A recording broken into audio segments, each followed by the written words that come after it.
Alors, un petit exercice, j'adore les exercices comme ça, où vous avez, on vous demande de calculer ça, c'est la somme, alors bien sûr n appartient, pour tout n appartenant à n étoiles, on vous demande de calculer la somme des coefficients binomiaux, donc des k parmi n, pour qu'elles allant de 1 jusqu'à n. Alors, normalement, si vous vous souvenez bien du cours, vous vous souvenez que d'une formule en particulier, c'est que, normalement vous savez ça, c'est que la somme des k parmi n pour k commençant à 0 et allant jusqu'à n, vous savez que c'est 2 puissance n.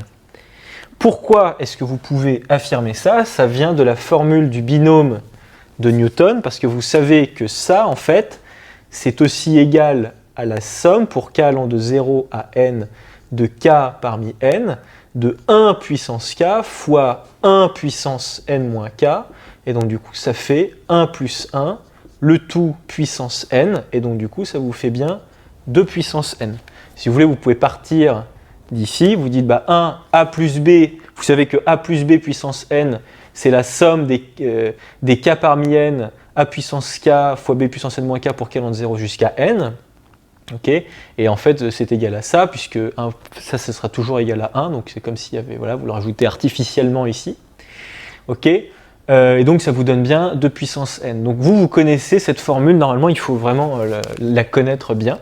Okay, c'est même censé être acquis, normalement, ça fait presque partie du cours, cette formule-là. Sauf qu'ici, il y a un truc qui change. Il y a un truc qui change, et ce truc qui change, c'est que le k ici il commence à 1, il ne commence pas à 0. Et donc nous allons faire apparaître cette formule-là. Et comment allons-nous faire apparaître cette formule-là? Eh bien pour ça, on va rajouter et enlever le terme qui nous manque. C'est-à-dire que ça, vous êtes d'accord que c'est égal pour k... En gros, attendez, plutôt. Entre ça et ça, qu'est-ce qui manque?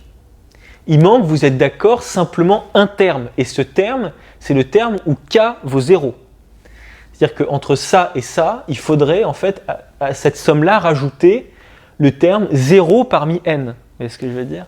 Parce que ça, c'est quoi? C'est 0 parmi n, plus 1 parmi n, plus 2 parmi n, plus etc., plus jusqu'à n parmi n.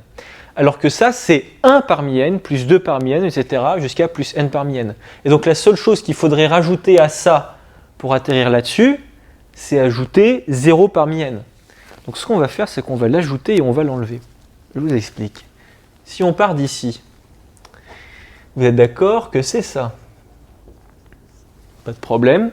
Et maintenant, ce qu'on va faire, c'est qu'on va ajouter ce qui nous manque, c'est-à-dire notre 0 parmi n, et on va l'enlever en même temps.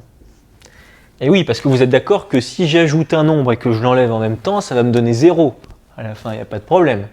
Ça va bien me donner 0. Donc là, j'ajoute simplement 0, à vrai dire.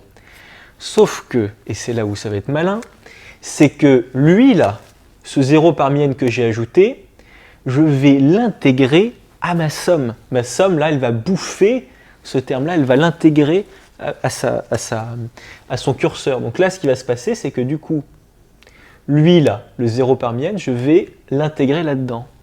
Si bien que je vais pouvoir faire commencer ma somme à 0. Et oui. Donc du coup, ça me donne ça, et mon dernier terme, qui est ici, j'y touche pas, ça fait ça. Vous voyez, là, j'ai rajouté et j'ai enlevé le terme qui me manquait, et ce terme-là, vous êtes d'accord, c'était exactement lui qui me manquait. C'était parce que là, vous êtes d'accord que là, ça me donne 0 parmi n, plus 1 parmi n, plus, etc., jusqu'à plus n parmi n. Et donc, ce que j'ai fait, c'est que je l'ai rajouté. Et donc là, vous êtes d'accord que maintenant, là, ça, étant donné que c'est 1 parmi n, plus 2 parmi n, plus, etc., plus n parmi n, ça, c'est ça, ok. J'ai simplement rajouté en plus 0 parmi n, et si vous l'intégrez à la toute fin, là, si je rajoute ça, hop là, plus 0 parmi n, et ben, je peux le mettre devant, ça ne change pas. Et donc j'ai bien cette somme-là, la somme des k parmi n pour qu'elle allant de 0 à n. Et vous avez encore cet élément, là, moins 0 parmi n. Ok. Il se trouve que 0 parmi n, ça c'est un résultat, une valeur qu'il faut que vous connaissiez, ça fait 1. Ok. Donc ça, du coup, ça, vous êtes d'accord que maintenant on peut appliquer la formule qu'on connaît, c'est 2 puissance n. Ok, ça, c'est ça, donc c'est 2 puissance n, moins 1, puisque ça fait 1. Et donc vous avez résolu votre exercice, le résultat c'est ça, c'est 2 puissance n moins 1. Ce qui est quand même aussi très joli. Bon, c'est ça qui est vraiment joli, ça c'est quelque chose, bon c'est une technique voilà, que vous allez rencontrer très souvent, c'est-à-dire que quand votre curseur ne commence pas au bon endroit, vous allez l'obliger, j'allais dire, à commencer au bon endroit en ajoutant et en retirant le ou les termes qu'il vous manque pour appliquer votre formule. Donc voilà pour cet exercice.